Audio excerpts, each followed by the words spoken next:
When I saw myself bedridden, I would say, because at the point I was using crutches to walk. It would have even been better if I was dead, with all the pains that I was feeling on that bed. I helped her heal, nurtured her, took care of her through postpartum depression at the point. And this girl almost trafficked me. I was restricted, like they knew that I knew about it. I was restricted from movement. My documents were seized. My name is Zainab Azumi Musa. I am from the south part of Nigeria, Edo State to be precise. So how did you first start carrying your weight? Oh, okay. Well, I would not say I started carrying it. I did not even know I had weight from the very beginning until I fell sick. And I knew I had so much weight, so much pressure, and a lot of things going on around me that I was not paying attention to. I had to call myself back. I had to call myself back to myself, remind myself who I am. And that little girl that was climbing trees and growing up was so full of life. When I saw myself in bedridden, I would say, because at the point I was using crutches to walk. So then I knew that I had to, it was even between, I was thinking about, I actually had this notion that life it would have even been better if I was dead, with all the pains that I was feeling on that bed. I had to just recall myself. It was like, oh, her soul was already gone, her spirit was going to, it was just her body that was remaining. When you the pain was taking over everything in me. So I had to call myself back, remind myself of who I am. Then I brought myself back a bit. Let's say, there's this friend of mine that I really liked. I really loved her. It wasn't a love at first sight kind of thing. Like we just packed up our friendship. It was supposed to just be we do business together. But this lady was a little bit different and I was cool with her. My spirit accepted her. And the issue with me, when my spirit accepts people, I tend to go over and beyond for them. Then, not sure I'll do that now again. So, in the process of going over and beyond, I may have done some things that may have affected my financial, and that was very stupid. But then I did that. It's I even To even say this thing is embarrassing. There was even another instance. Let me go to another instance. I housed her and her boyfriend in my house. And in the end, I got to be the bad guy per se. A couple of times. Another instance was where a friend of mine, someone I really cherished, I even did go for her for like a month when she gave birth. Like, cause when I was growing up, I grew up in Edo State. I grew up with midwives. From a home of midwives, from a home of healers, and I helped her heal, nurtured her, took care of her through postpartum depression at the point. And this girl almost trafficked me. That's another instance. Who was it all? So it was after the whole Omugo thing, taking care of her and everything. I had, I think I just finished youth service then. Yes, I was looking for a job.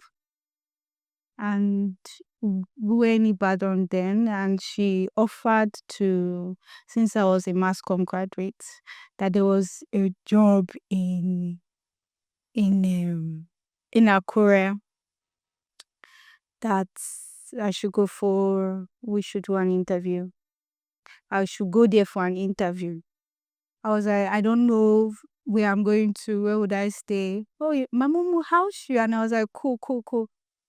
Then fast forward to me in Akure, and I was taken to a compound where they were taking pictures and asking me questions and saying why I dressed so, that they didn't like the way I dressed. I should expose my body more. It was very confusing for me until I didn't even know. It was until the lady that was in charge of everything, she was let's according to her, she said she saw that I was too innocent to pour what she was taking. She was the processes that we were going for doing. So she told me about it. There were times, the only time, if I exclude my mom, the only time I felt alone was when my mom was not involved. But I have been alone. Like, I can say I've always been alone. It's like, it's even now an issue that I'm dealing with, that it's now an issue that I'm dealing with, that it's very hard for me to let, like, relationships in or friendships in. I've always felt alone because people that have always given my trust would eventually fail me. They actually do eventually, right from, I can clearly say right from um 16, 15 thereabouts down to my late 20s. It's always been disappointment from people. So I always know that I got this. It's just you, baby. To be to be a female in Nigeria is actually one weight on its own. Then being the first child is another weight on its own. Getting pressure from family. So I don't know which, the weight that has personally affected me was having to deal with my own trauma on my own, like what I was, the all the pain and hurt, the trauma that I went through, dealing with it on my own, and having nobody to really talk to about it. So,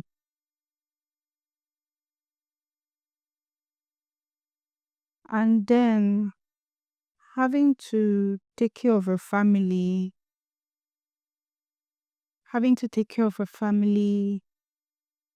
being sick, being in pain. Oh boy, that's a lot of weight. It was when I think the first time I felt that depressive thoughts was when I was trafficked, finding it hard to say the word. A therapist said I should talk about it, that it would help me heal. So I'm shedding it little by little. So the first time I really had depressive thoughts was when I was in Akure, and I was restricted after knowing that, oh, I did not come for this thing, was not an interview. I was just here to do some things. And I was restricted. Like, they knew that I knew about it. I was restricted from movement. My documents were seized. I felt caged. So that was the very first time I started having depressive thoughts. What if I just kill myself? I was like, let's say 16, 17, 7, just fresh out of school. I was still enjoying the little bit of freedom that my daddy gave me. Like leaving the house because my parents always monitored us and everything. So and I left the South when at a very, I think 10 or so. And I never really got to mingle or make friends because dad was always traveling, we're moving and everything. Then I schooled in Nigeria, met some, it was Hausa people. I wasn't really, despite the fact that I'm a Muslim, I didn't really, because I grew up in the South. Then I met this lady. How we met? I met her through a friend, with through a friend's friend. Yes, actually met her through a friend's friend, and then she was 4 to 5 months pregnant. Also, she was 4 to 5 months pregnant, and the baby daddy was not accepting the baby, and I got to hear about it. And the me in me became the flag bearer, became the protector and defendant of the oppressed. I was supporting her all through. I was always making sure I was there for her, standing for her, to the extent that when she gave birth, like I said, I stayed with her, took care of her and her baby. And then in the process, it was after my service year, I think I was getting low on funds and I didn't want to be calling my parents because my parents wanted me to come back to Abuja, Niger, where the family house is. My dad was in Abuja, wanted me to come back.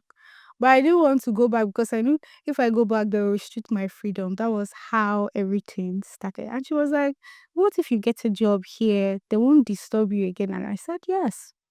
That was how I went to Akure. That was how the whole drama started. And after they knew that I have gotten wind of the whole thing that they were doing, I just found out that my documents, my statement of results, my ID cards, my WIAC results, everything went missing from my bag. Everything went missing. It was even when I planned on running away. I was like packing my bags and everything that I noticed that my dog, because I always keep them in a file, like one big, that plastic bag that you put documents in and you pin it. Everything. It wasn't like there were documents around or it was scattered. It was one document and they took it. And it was even the mom that took this document. She called my dad, made up a story. Like, she made up a. She called my dad. See, then I could not even access my phone. I could not access numbers. I could not call anybody. If somebody even calls me then, I could not talk because they were always around me. So she called my dad, told my dad stuffs that. Did she know your dad personally? No, she did not. She took my dad's number from my phone. So apparently the mom was working hand in hand with the girl. Yes, yes. And it was the mistake she did, like involving my dad, thinking my dad was. Something. Yes, that was a mistake she did. She was telling my dad that me and my best friend, anytime we have issues, I'll just pack my bags. I want to go. That they've already settled everything here. They are even going to give me accommodations. My dad was like, okay, Zainab, stay now. Don't worry. Since the woman was Edo and my dad, he loves Edo people too. He felt safe at first with her when she called. In fact, he felt happy that day when she called because they were not hearing from me. They didn't know that I was going through whatever I was going through in their hands. And I could not say because they're always around me. So after that, they secured my phone, secured my documents. I could not go anywhere, I could not run. And where they were staying was in a very bushy part in Akure that you could not even. In fact, if you can get there, you won't know the way out. So they now said they were going to take me somewhere to help with my job because I didn't tell them I knew. They said they would help me with my job recruitment, that I would find favor wherever I went. They bundled me into a car, took me to, I think it was it a village in Benin City or so. I'm not supposed to be. What is my village people? May they go for me. Took me to a place in Benin City and did some things. It was from there I could not talk again. I stopped talking. If you even call me, I'll just be doing, hmm. If you say anything, I'll say, hmm. So it was then I knew that, okay, jazz day. Jazz day, people, they do jazz. So I could not leave. I could not talk. I could not do anything. It was crazy. It was it was very crazy and kind of made me in the end just not trust people anymore. They'll say free her. They'll say let her be. They'll say let her leave.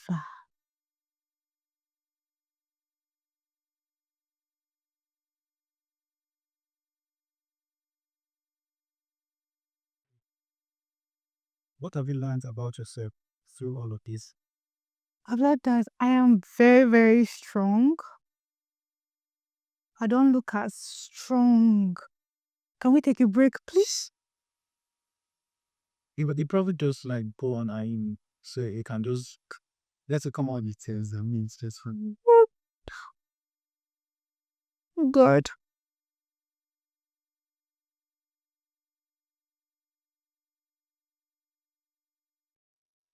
Hayati Bushiro Yatsika. There are people that have got through worse, I think. Oh boy.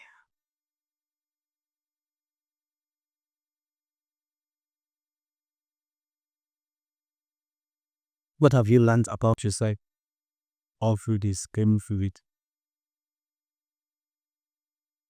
Hmm. I've I've learned that I am strong, very powerful.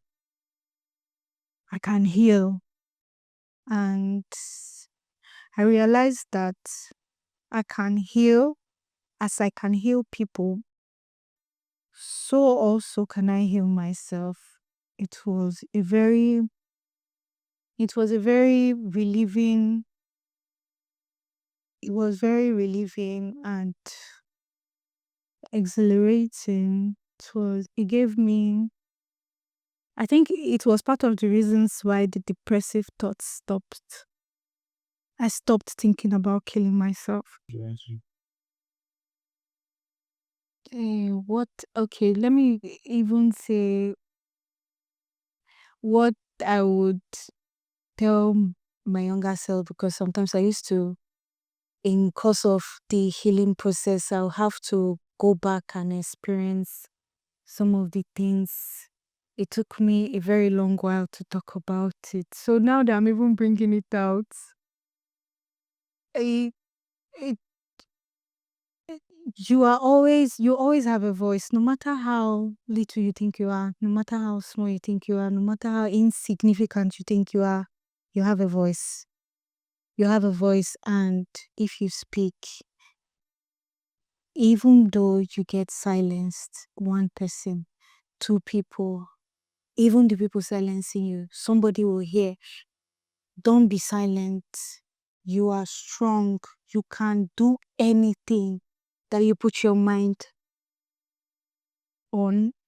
You can do anything that you want. You can achieve anything. If you want to leave a certain cage, you can if you want to. If you really can find it in yourself to bring it out in you that you can, then you can. You can do anything. There's no limitation for you. The only limitation is your mind. Yeah, so if you limit your mind, then